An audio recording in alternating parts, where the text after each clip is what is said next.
Mga boss, basahin natin to. Mukhang problemado na si PBBM. Bilang ng mga Pilipinong walang trabaho, umakyat na sa 2.54 million.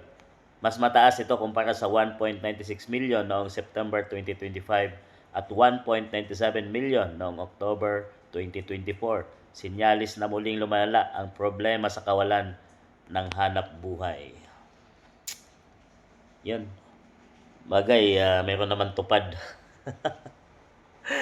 Ang nagkataon ng pansin dito sa PBBM administration, no, ay bigyan ng tupad ayuda ang mga Pilipino, mga boss. 5,000 ayuda.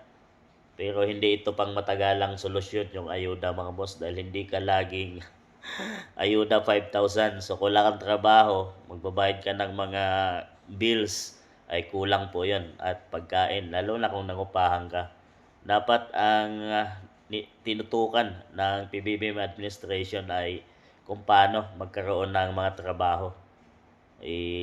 Kung marami sanang mga proyekto na ginawang PBBM, gaya ng mga bell projects nung nakaraan ni FPRRD, marami ding mga Pilipino na nag-benefits doon, mga boss. At dahil sa napapalitang mga corruption na nangyari under PBBM administration, ay marami sa mga investors ay nagsialisat at hindi papasok sa ating bansa. So dahil doon kulang, maraming graduates pero walang mga trabaho at mahirap maghanap ng trabaho sa Pilipinas dahil wala namang mga factory na mapapasukan, mga boss.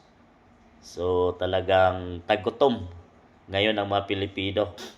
Millions, 2.54 million na mga Pilipino ang walang trabaho. So maasa sa ayuda ng pamahalaan at hindi pang long term mga ayuda, mga boss, dahil ginagawa mo yung mga Pilipino na umaasa. Dapat ang nakatuon ang administration sa kung paano bigyan ng trabaho ang mamamayang Pilipino at hindi sa ayuda.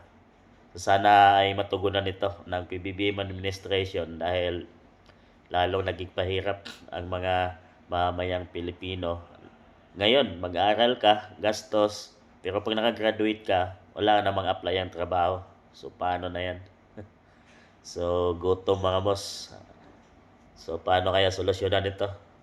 Talagang problemado na ang PBBM administration at wala silang solusyon kung paano ito gawin. Nakaraang administrasyon, talagang maraming mga investors na papasok sa ating bansa. Mga build projects. So malaking bagay. At ngayon parang walang build program sa PBBM administration. So less trabaho, mga boss. So ano kaya ang gagawing solusyon at hindi yung ayuda ang magiging solusyon dito, mga boss?